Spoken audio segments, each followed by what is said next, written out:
At yun na nga, dumating na yung rare brake pad natin para dyan, para sa pudpud na brake pad na yan.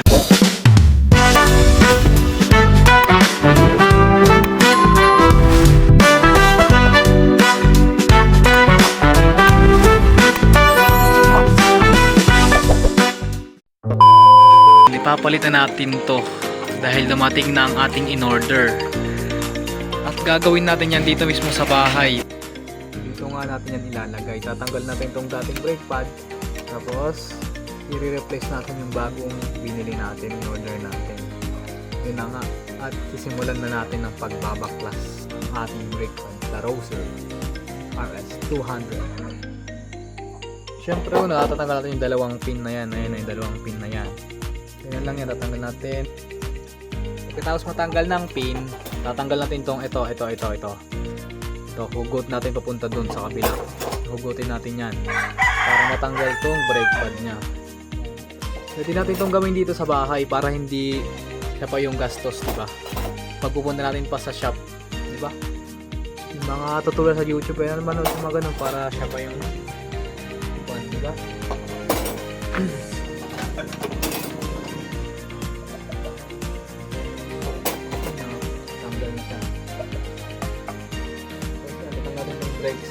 Brake pad.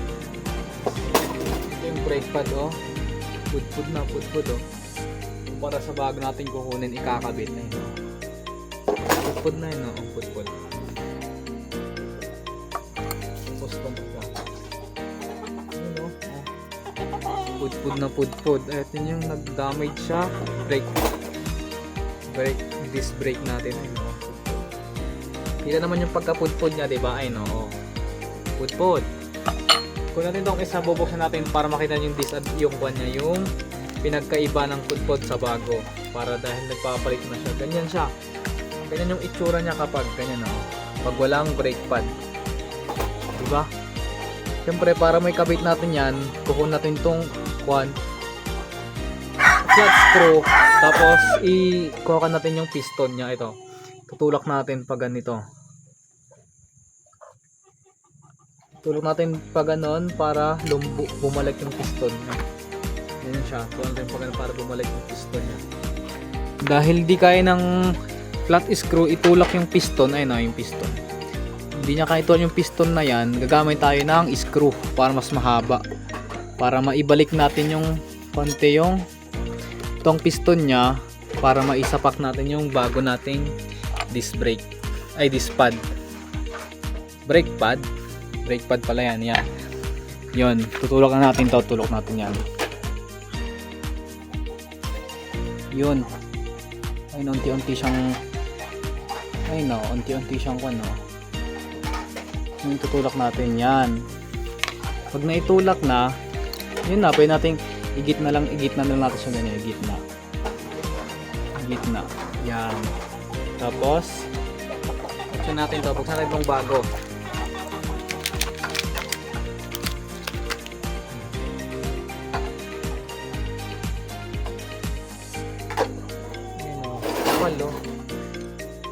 Kasi dun sa luma na pudpud na talaga, no? Pudpud. Kita naman yung difference, diba? Kita mo yung difference, diba? No? Ito yung bagong nilalagay natin dyan dito. Susuksok natin dyan. Meron naman siyang sa loob. Para kumasa sa dyan, igitna lang natin ito. Igitna, no? Igitna yan. Para kumasa itong brake pad na ilalagay natin. Tapos yung bagong papalit natin is syempre bago makapal. Kaya tayong hold sa ating gahe yung walang pag-aalinlangan. So, syempre ganito siya ilagay. Kaya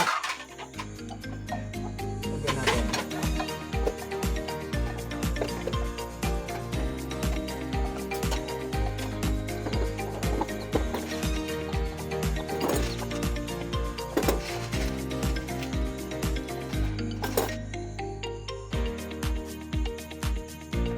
Ay no, okay no. Pag ganyan na siya, siyempre tulak na natin yan para pumasok siya dito sa last na butas. Ay no. Yan. Tapos, syempre pag ganyan, itong safety safety pin, wag natin kalimutan tong ilagay, ano. Safety pin. Babalik natin yan dyan. Dapat nakataas yan. Nakaganyan, no. Nakaganyan dapat yan, ay, no. Nakataas yan para safe na safe talaga. Yan. Yan, no.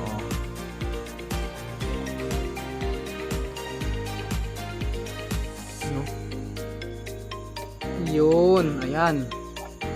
Pagkatapos natin may lagay yan, syempre hindi pa yan pipreno, kaya kailangan mo nating i-press yung preno niya ng ilang times, ng siguro 10 times para bumalik yung piston niya, ay na para itulak niya ulit yung isang brake pad, para pupreno na ulit, para yung kwan netong langis dumaloy sa mga hose niya punta dito sa kwan natin.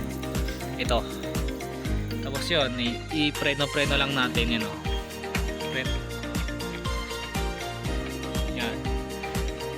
Yan. Yun. Ay, no, okay na siya.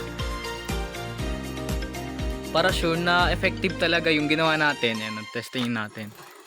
Ayan siya, ayun, dahil bago pa, kaya ganun, para siyang may ingay. Dahil bago pa yun, testing natin. Preno. Ayan, balik natin. Yun. Sapa. Ikot, sabay, preno. Ayun, no. Bumabalik yung piston niya. Smooth ulit, smooth. Yun. Ganun lang kadali magpalit ng brake pad sa ating Kai Toothless, sa ating RS200.